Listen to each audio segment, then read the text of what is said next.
இல்லறத்தில் அனுமதிக்கப்பட்ட பொய்கள். பொய் சொல்வது பாவம்னு நமக்கு தெரியும். ஆனா நபிகள் நாயகம் ஸல்லல்லாஹு அலைஹி வஸல்லம் அவர்கள் ஒரு 3 இடங்களில் மட்டும் பொய் சொல்ல அனுமதி கொடுத்திருக்காங்க. அதுல ரொம்ப முக்கியமானது மனைவி கிட்ட பேசுறது. ஆனா இத பலர் தவறாக புரிந்து கொள்கிறார்கள்.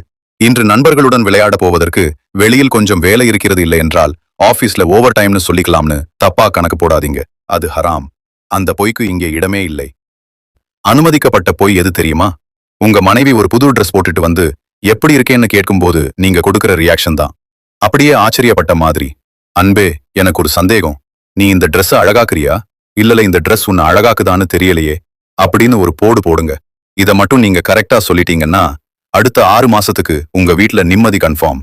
ட்ரை பண்ணி பாருங்கள், ஒர்க் அவுட் ஆகும். அதை விட்டுட்டு அவங்க ட்ரெஸ்ஸை பார்த்துட்டு அரை மணி நேரம் விழுந்து விழுந்து சிரிச்சுக்கிட்டு என்னது இது உன் பேத்தி ட்ரெஸ்ஸா அப்படின்னு கேட்டீங்கன்னா அப்புறம் உங்க நிலைமைக்கு நாங்க பொறுப்பல்ல. சின்ன சின்ன பாராட்டுகள் தான் இல்லறத்தை அழகாக்கும். இதைத்தான் நபிகளார் ஸல்லல்லாஹு அலைஹி வஸல்லம் அவர்கள் அழகாக சொல்லிக் கொடுத்திருக்கிறார்கள். ஜஸாக்கல்லாஹ் ஹைர்.